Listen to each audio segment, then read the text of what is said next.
အားလုံးပဲမင်္ဂလာပါအဲ့တော့ကျွန်တော်တို့ဒီကနေ့ဗီဒီယိုလက်ချာမှာတော့ JQuery plugin လေးကိုသုံးပြီးတော့မှ text editor လေးလုပ်ကြည့်မယ်။ဘာကြောင့်လုပ်ရတာလဲလို့ပြောရင်ကျွန်တော်တို့ website အသုံးပြုတဲ့လူတွေဆိုတာကုတ်မရေးတတ်ဘူး။ကုတ်မရေးတတ်ဘူးဒါမှမဟုတ်လို့ तू က Microsoft ထဲမှာပါတဲ့ဘိုးဖြစ်ခြင်း bio နှိပ်တို့ i ဖြစ်ခြင်း io နှိပ်တို့ तू ဒါလေးကိုတော့ तू လုပ်တတ်တယ်။အဲ့ဒါကြောင့်မလို့ကျွန်တော်တို့ကသူတို့အတွက်ဘိုးဖြစ်ခြင်း bio နှိပ် i ဖြစ်ခြင်း io နှိပ် underline ဖြစ်ခြင်း underline ပုံလေးကိုနှိပ်ဆိုပြီးတော့အဲ့လိုမျိုး interface လေးတစ်ခုပေးထားပြီးတော့အဲ့ဒီ interface ကနေပြန်ထွက်လာတဲ့ဟာကြတော့HTML ကုတ်တွေဖြစ်မှာပေါ့ဘိုးလောက်ထားရင် B တက် I လောက်ထားရင် I တက်စသဖြင့်အဲ့လိုမျိုးတွေလုပ်ချင်တာเนาะအဲ့တော့အဲ့ဒါလေးကိုသွားဆန်းကြည့်ပါမယ်ကျမတို့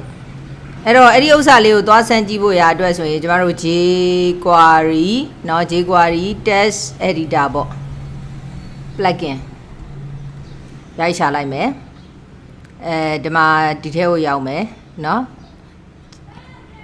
ဟုတ်ပြီဒီထဲကနေပြီးတော့ကျမတို့ဘယ်ဟာကိုသုံးမလဲပေါ့နော်ဘယ်ဟာကိုသုံးမလဲဆိုတော့ဒါလေးကိုသုံးကြည့်မယ်ဒါလေး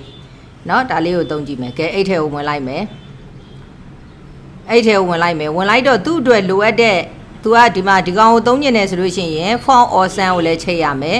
เนาะ font option နောက်တစ်ခုကကျ rich text ဒီကောင်ကိုလည်းချိန်ရမယ်เนาะနောက်တစ်ခုကကျတော့ဒီမှာဆိုလို့ရှိရင်JQuery ကိုချိန်ရမယ်เนาะနောက်တစ်ခုကကျတော့ဒီregister ရဲ့ JS ကိုချိန်ရမယ်လို့သူပြောထားတယ်เนาะအဲ့တော့အဲ့ဒါတွေနဲ့အကုန်လုံးချိန်ရမှာပေါ့เนาะအဲ့ဒါတွေအကုန်လုံးချိန်ဖို့ရအတွက်သူက CDN ပုံစံပေးထားလားဆိုတော့ကျမတို့ပေးမထားဘူးเนาะ CDN ပုံစံပေးမထားတော့ကျမတို့ကသူ့ရဲ့အပေါ်အဟာနေ download ချပြီးတော့မှယူသုံးပေါ့เนาะအဲ့လိုသုံးမှပဲရမှာကဲဟုတ်ပြီအဲ့တော့ကျွန်တော်မယ်ဆိုတော့ဒီမှာတွေ့ပြီအဲ့တော့ဒီထဲကိုသွားကြည့်လိုက်လို့ရှိရင်ခုနကသူ့ရဲ့အထဲမှာခုနကဒီမှာ JQuery register ဒီမှာ register ဒီမှာ CSS เนาะစသဖြင့်အဲ့ဒါလေးတွေပါပြီးသားเนาะဗာလေးတွေနဲ့ချိန်ရမှာလဲလို့ပြောခဲ့ရင်เนาะဗာလေးတွေနဲ့ချိန်ရမှာလဲလို့ပြောခဲ့ရင် register ရဲ့နောက်တစ်ခုကကျတော့ JQuery ရဲ့เนาะနောက်တစ်ခုကကျတော့ register JS ရဲ့ဒီကောင်တွေနဲ့ချိန်ရမယ်လို့ပြောတယ်เนาะအဲ့တော့ဒီထဲကနေပြီးတော့ခုနကထဲကနေပြီးတော့ကျွန်မနှစ်ခုယူလိုက်မှာပေါ့เนาะနှစ်ခုယူလိုက်မယ်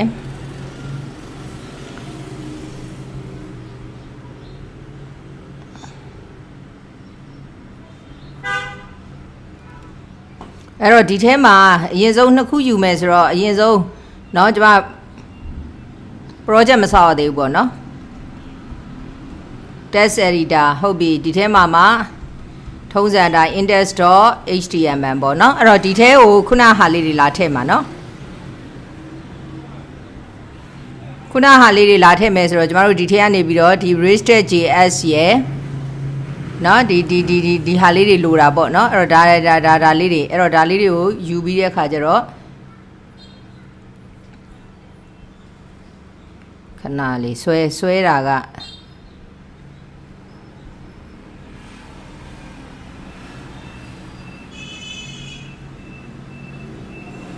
ရပြီအဲ့တော့ text editor တွေရောက်သွားပြီပေါ့เนาะ text editor တွေရောက်သွားတော့ JQuery နဲ့ချိန်ရမယ် awesome font နဲ့ JQuery နဲ့ချိန်ရမယ် awesome font နဲ့ချိန်ရမယ်ပေါ့เนาะကျွန်တော်တို့အဲ့ဒါလေးချိန်ပါမယ်အဲ့တော့ထုံးစံအတိုင်းဒီမှာ index.html နဲ့မှာဆို HTML ရေးပါမယ်เนาะပြီးတော့ JQuery နဲ့ချိန်မယ်ဆိုတော့ကျွန်တော်တို့ထုံးစံအတိုင်း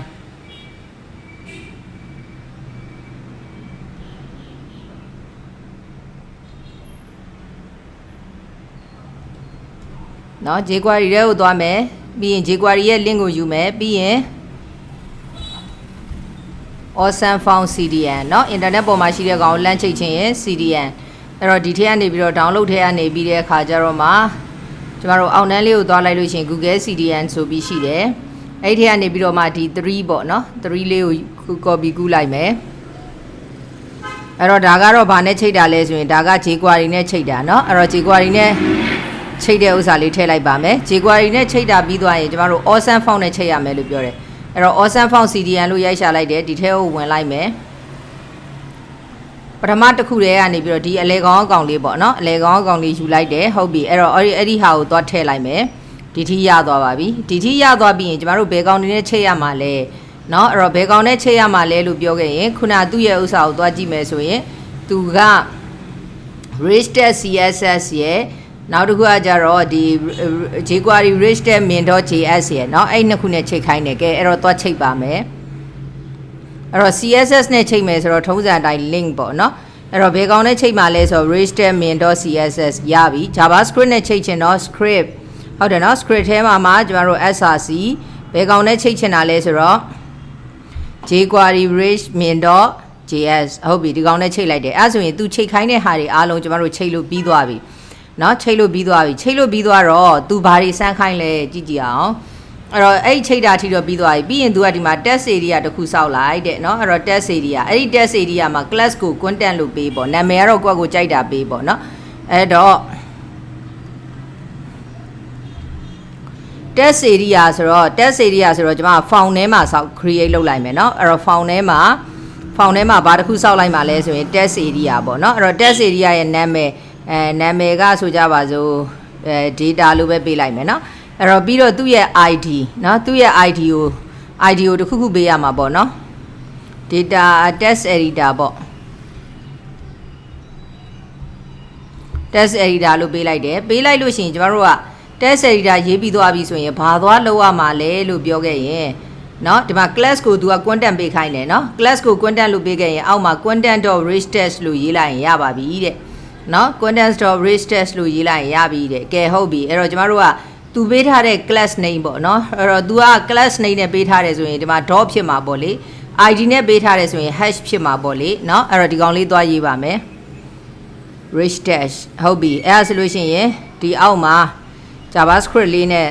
သွားရေးမယ်ဆိုတော့ script ဟုတ်တယ်เนาะဘယ်ကောင်လဲဆိုလို့ရှိရင်ကျမတို့ကဒီရှိပြီးသားဟာရဲ့အောက်မှာရေးတယ်ဆို document.ready မထည့်လဲရတယ်ဒီရှိတာရဲ့အပေါ်မှာရေးမယ်တို့ဘာလို့ဆို document.ready ထည့်ပေးရတယ် JQuery မှာလေအဲ့တော့ဒီမှာကအောက်မှာရေးတာဆိုတော့ဒီတိုင်းရေးလိုက်လို့ရတယ် hash ကျွန်မခုနပေးခဲ့တဲ့နာမည်က test editor. rechtest တဲ့เนาะအဲ့တော့အဲ့ဒါလေးရေးလိုက်တယ်ကဲဟုတ်ပြီရသွားပြီလားသွားပြီးတော့စမ်းကြည့်ပါမယ်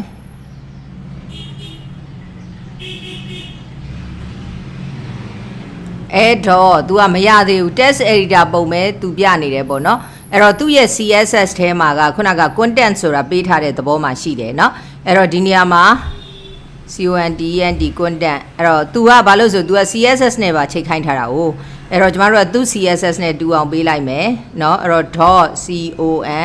.content เนาะ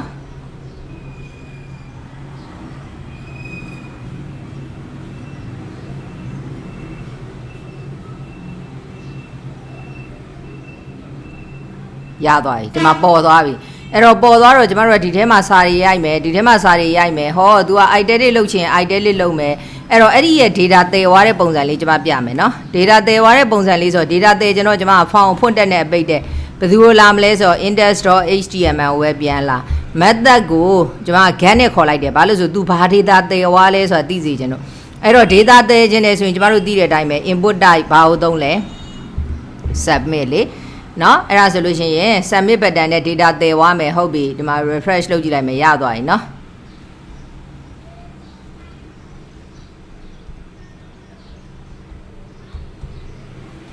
ဟုတ်ပြီဒါလေးရေးလိုက်တယ်ပြီးတော့ဒီ read ဆိုတဲ့နေရာလေးမှာ italic လုပ်ချင်တယ်ရတယ်ဒီကောင်လေးကိုကျတော့ဘိုးလဲလုပ်ချင်တယ် italic လဲလုပ်ချင်တယ် underline လဲလုပ်ချင်တယ်လုပ်လိုက်တယ်เนาะလုပ်လိုက်တယ်ဒီထိရပြီရပြီးတော့ submit query ကိုနှိပ်ကြည့်လိုက်ဟောဒီမှာဆိုရင် hello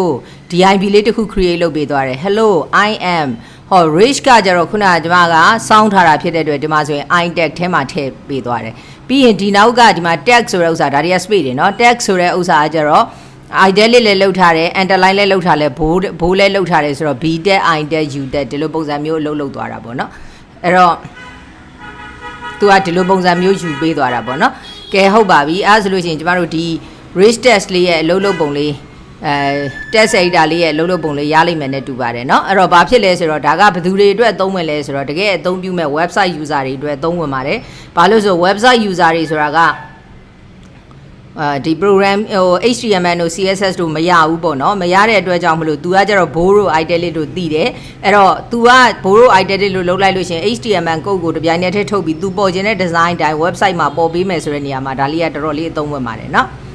ကဲကျေးဇူးတင်ပါတယ်ကျွန်တော်တို့နောက်ဗီဒီယိုလက်ချာမှာပဲတွေ့ကြပါဦးမယ်